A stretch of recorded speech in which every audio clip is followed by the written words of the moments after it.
So holidays are coming up, stuff is expensive, and sometimes it can really help to have a little bit extra time to pay for things. QuadPay is one of the most popular services out there for letting you spread out your purchases over a 6-week time frame, but there's a lot going on under the surface that their 4.5 rating on TrustPilot would not make you aware of, and we'll talk more about that later. So in this video, I'll be diving deep into the core offering of QuadPay, as well as the hidden costs and business model that you're gonna wanna be aware of if you decide to use this service. So basically how QuadPay works is they partner with merchants, and then you can shop at these merchants and use their 6-week payment plan. And their payment plan basically looks like you pay 25% up front, and then you pay an additional 25% every 2 weeks. So that comes out to a full 6-week time frame for you to pay off your purchases. And they're not charging you any interest rate on this basically loan that they're extending to you in order to make this purchase. However, you can only use this at their partner stores, which there are a fair bit of, including Amazon, Walmart, Nike, Under Armour, and a whole lot of other stores that you likely already shop at, especially during the holidays. Now, when you sign up for their service, they're essentially going to give you a credit limit that you can spend up to that amount with the service. So for example, when I signed up for an account just to test it out, they gave me an $800 credit limit that I'm not really sure how they determined that, because all I gave them was my name, my birthday, and my phone number, along with a credit card that did not have a very high limit. So I gave them that information about me, and they determined that they would extend $800 in credit to me. You find very quickly how the service actually works. So essentially what you would do is, say you wanted to go on Walmart and you wanted to make a $100 purchase at Walmart. What you would do is you would go onto the app, you would click on Walmart, and you would select that you wanted to spend $100. And you press pay with QuadPay, and then you'd say you wanted to spend $100. What they're gonna do is then they're gonna spit you out your payment plan.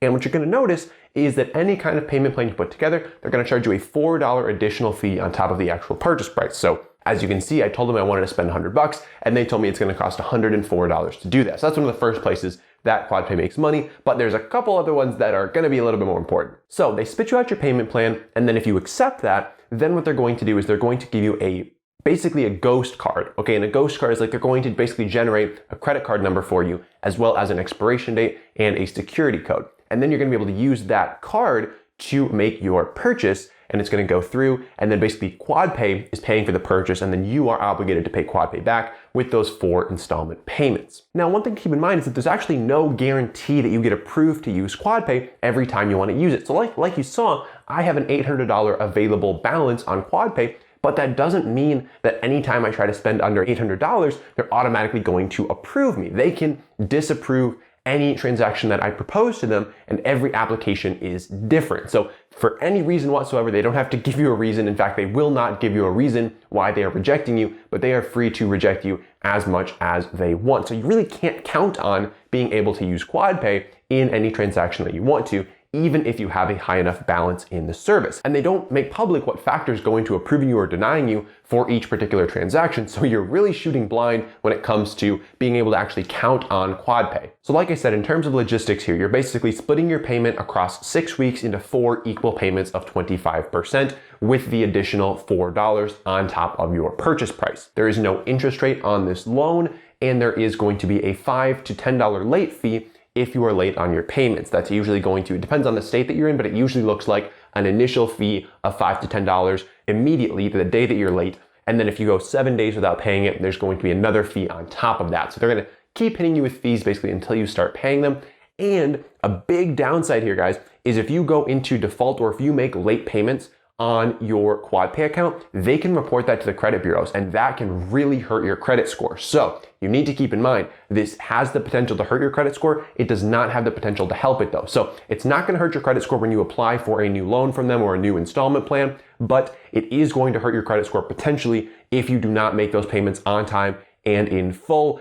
They have the potential to tell the credit bureaus about that, and that is going to be very, very bad for your credit score. And that's basically the whole service in a nutshell. That's exactly what QuadPay does, and you can only use them with their partner merchants. You can use them in store or online, and the only requirements to use QuadPay is you have to be 18 years or older, you have to have a phone number, you have to have a debit card, but you do not need to have a social security number or anything like that, but you do have to be located in the United States to use QuadPay. So that's how the thing works, but now let's actually talk about why you might want to stay very far away from QuadPay and why I plan on never using this service. So the biggest reason Number one, why I'm never going to use QuadPay is their customer service is absolute garbage, okay? It just takes one quick look at their TrustPilot account to see that the reviews that are coming in are overwhelmingly negative. But the thing is, when you look at the account, you see a 4.5 star overall rating, and you're like, well, I guess they must be doing something right because they got 4.5 stars. That's not too bad. But what you'll notice is it's basically all 5 stars and all 1 stars. There's not a whole lot in the middle. And the reason for that, and the thing that they're doing right to hold a 4.5 star rating, is that they're constantly running this giveaway that they're pushing really hard in the app, where if you write them a 5-star review and you send a screenshot of it to them, you get entered in this drawing to win $150. And so they're constantly telling people, win $150, win $150.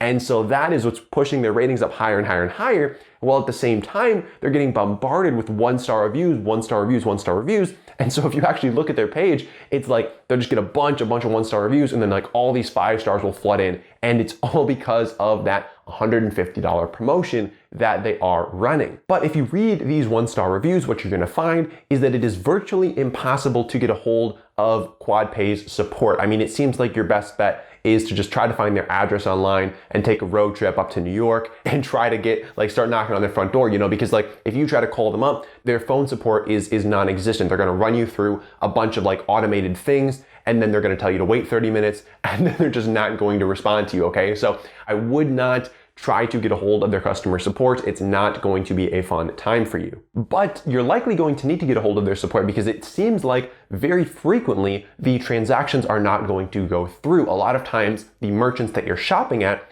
are going to flag this ghost card that you're paying with as suspicious, and they might cancel the transaction. If that happens, what you're gonna see is you're gonna be stuck paying your installment payment to QuadPay. QuadPay has gotten declined on the transaction, so you weren't able to make the transaction, but you are now paying QuadPay every 2 weeks on this thing that you were not able to purchase. And so if you want to actually buy the thing, then you're going to have to use your own card, and now you've made the upfront purchase that you didn't want to make, and you're also making installment payments to QuadPay, and now you have to tell QuadPay, hey, your transaction didn't go through, I need to cancel this and stop paying you installment payments. But you're going to have a very hard time getting a hold of them, so likely you're going to end up continuing to make installment payments while you already paid the full price for the item, and now you're just in this mess where you've double paid for this thing essentially, and you can't get a hold of QuadPay to get a refund from them or to cancel your payment. And that's why a lot of those 1-star reviews have come in. That is a very similar story that I read at least a dozen of in the research for this video. People who ended up paying for something twice and could not get a refund from QuadPay for the life of them. It defeats the whole purpose of the service, because the purpose of QuadPay is to allow you to make these purchases and then finance them over a 6-week period. But if you have to make the upfront purchase and do the financing plan, you're out so much more money, and it's just so much more headache that you really probably don't want to be dealing with. And my overall view is that QuadPay is just not a net good for society, because their business model is that they are getting you to spend more with these merchants, okay? Because their business model, okay, how they're making money is they are charging merchants to include QuadPay on their sites, okay? So merchants have to pay QuadPay to get this feature enabled.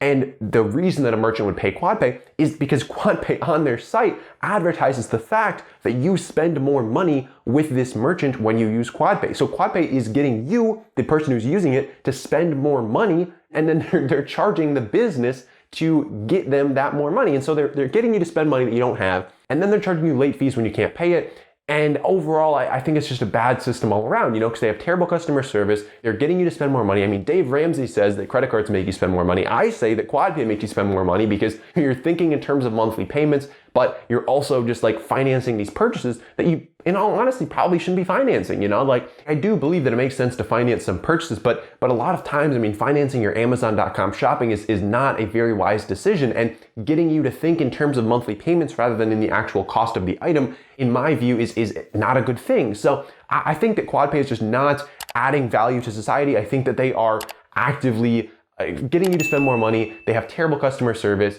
and overall their business model is just structured in a way where it's not advantageous to you, the consumer. It is advantageous to the businesses that you're shopping at, and it's not putting more money in your pocket, it's putting more money in their pocket. So those are my conclusions. The next thing you should do is click the subscribe button down below and check out this video over here where I dive deep and peel back the curtain on another popular financial service that I think you'll really want to know about. So check out that video, and I will see you over there.